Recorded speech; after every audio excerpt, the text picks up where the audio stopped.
Hello gamers. I wanted to do another rambly type of video. I mean, you know me. I like doing these types of videos where I just like discussing stuff with this community. That's one of my favorite things that starting this channel has brought me, is being able to discuss this game with people, because I just like talking about this game. But this can be looked at as sort of a follow-up to a video I posted just under 2 weeks ago, which was the video about Genshin rewards getting worse. And I wanted to go through some of the top comments and, highlight what some of the community has to say, and also give what I personally think about it.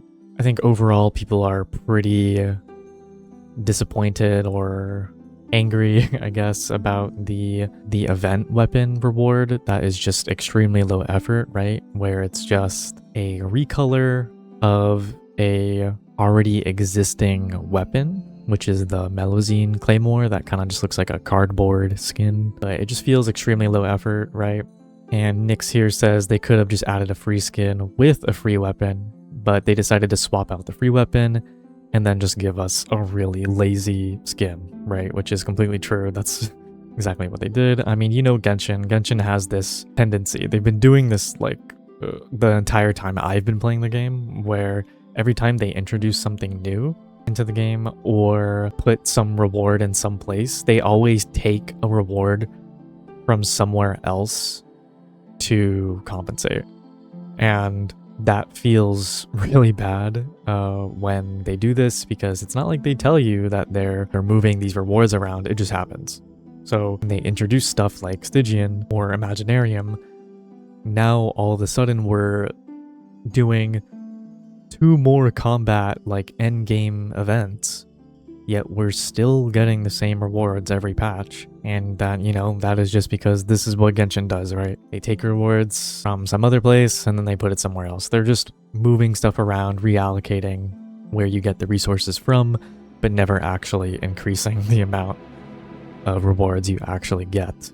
I think Gabriel and Helio here bring up some interesting points about how they've been doing this for a while, where they lock event rewards or primos behind external minigames that don't really feel like they're a part of the core base game. So miliastra, having to play on miliastra for rewards, having to play the music minigame for rewards. Now I personally don't mind it that much because I don't think it takes that much time, but what I'm really curious about is why Hoyo has the need to do this. And I have a pretty educated guess, I would say, as to why. I think it's because they spend development time on these things, right? On the music minigame, on stuff like miliastra. And in order for it to, appear on paper, their analytical reports, in order to appear as if that their investment into those minigames were worth it, they have to get people to play them. And the way that they seem to find the easiest way to get people to play them is just to put a Primo Gem reward behind it, right? So they'll put it on miliastra, they'll put it on the music minigame, and that way they'll get a boost in their player numbers, and it kind of makes it seem like it was worth the development time, when in reality they could have just not developed it at all and then just put the Primo reward in an event that everyone would play anyways. But there are people who like the music minigame and like rhythm games in general. I used to play rhythm games, but not anymore. And I can definitely see the appeal to miliastra, but I can totally understand why people wouldn't want to play it. Marco here brings up a good point.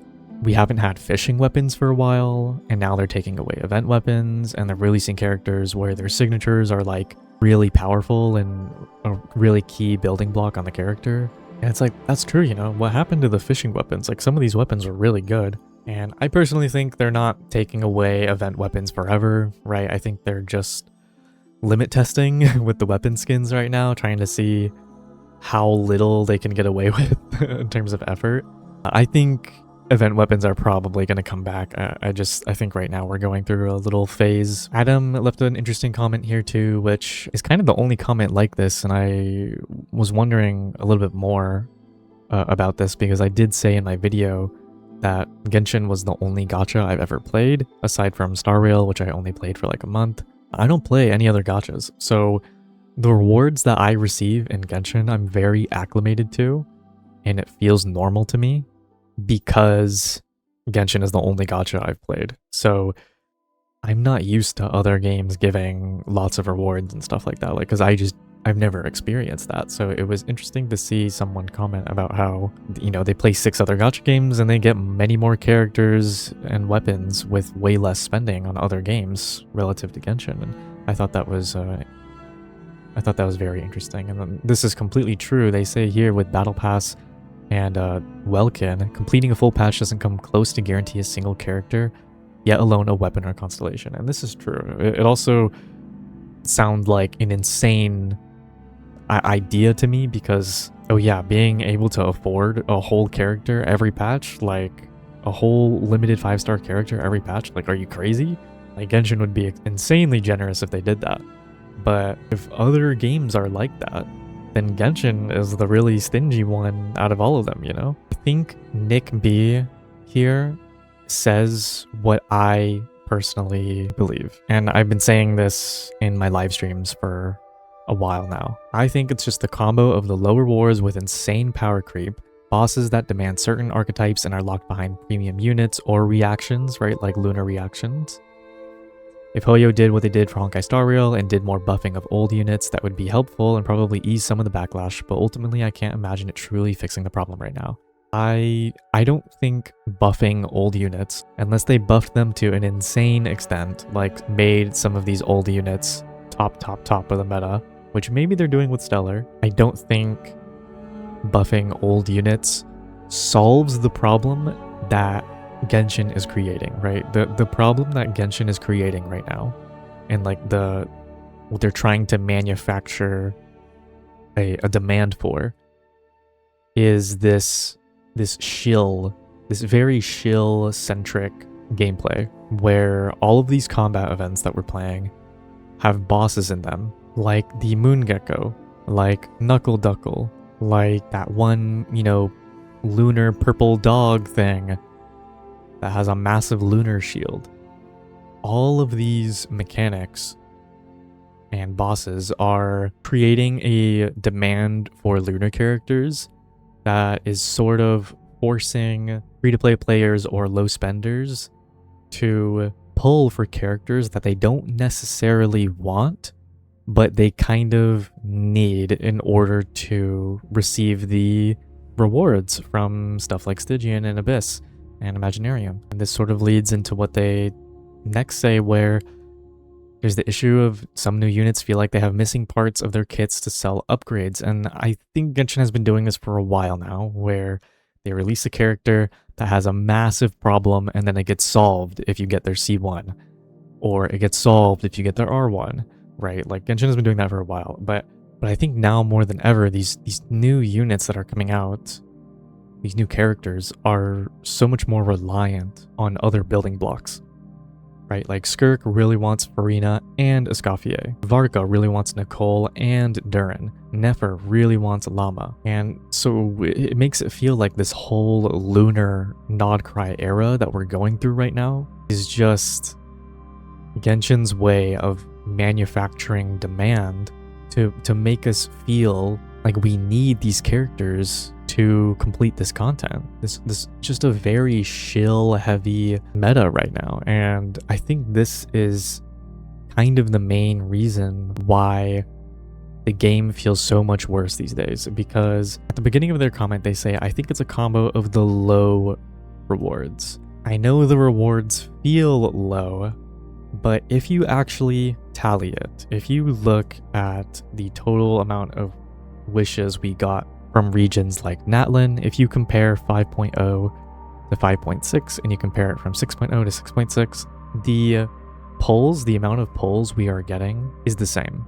So the rewards aren't lower. Now, you could argue, like how previously mentioned comments said, you know, like fishing weapons and event weapons. While I do think those are somewhat important to accounts being stronger, I don't think that is the solution to the problem that Genshin is creating, right? Because the problem that Genshin is creating is a very shill-heavy meta where you need specific characters, not weapons. You need specific characters to solve these problems. And so I think at that point, it's really the amount of pulls that you have, your pulling power, that is the real limiting factor. And I think because they keep introducing new bosses and new mechanics that really want all of these new characters, where you need these characters to access these reactions. You know, you need Zabai or Linnea or Columbina to access Lunar Crystallize. You need Enefa to access Lunar Charge. You need Llama or Nefer to access Lunar Bloom. Like, if they keep going this direction with Snezhnaya, with Stellar Conduct, with, you know, whatever, with Rhyme Grass and Stellar Swirl or whatever, if they keep going this direction, they need to be giving us more pulls, straight up, just more pulls. Because even if they gave us an event weapon every single patch, that would not solve our issues, because event weapons alone are not going to help us deal with these boss mechanics, right? It's the characters. So I think this is genuinely the biggest reason why the game feels so much harder now and feels like we're being sapped of our resources and we're getting nothing. It's just because we need all these characters to stay afloat, us low spenders and free-to-play players. We need them to stay afloat in the current meta. And so the thing is they don't give enough stuff for us to keep pulling characters every patch or even every other patch. I understand this is all their tactic to try and, you know, get people to spend more money, but I do think it is important for them to keep the free-to-play players happy, because, or the low spenders as well, happy, because such a large portion of this player base and this community are going to be people who are low spenders or free-to-play players, and they are going to be discussing things on, you know, on Reddit, on Twitter, and YouTube comments. They're going to be posting Instagram Reels and TikToks about it, and YouTube Shorts. Like, keeping the community in good spirits is, I feel, is so important for the game. Anyways, I just wanted to talk about that because I really do feel like this is the main reason. Like, I really do think that is the big problem with the game right now, is these bosses that are so demanding of new units, because they are locking these new reactions behind new units, and you need to get them if you want to beat some of these bosses. Like, because the other option is investing vertically into a non-lunar carry, and so you have to weigh the cost of, you know, investing heavily into a non-lunar team just so it can brute force lunar content versus just pulling for a lunar team. And I think Genshin has made the shill so bad to the point where pulling for a lunar character to solve the issue is just a lower cost than vertically investing into one of your other teams, right? And that's the biggest issue. And because of this, they keep introducing new bosses that just require these lunar characters to bypass them. And so we feel the need to keep pulling them because it's just more cost effective that way. Anyways, I need to stop talking about this because I need to just chill out. If you want to discuss more in the comments, go ahead and leave a comment. Let me know if you really think there is some other true issue behind everything. I really think that this is the biggest #1 issue right now in the game that is making it feel so much harder. But if you disagree, let me know, and I will see you guys around. Bye bye.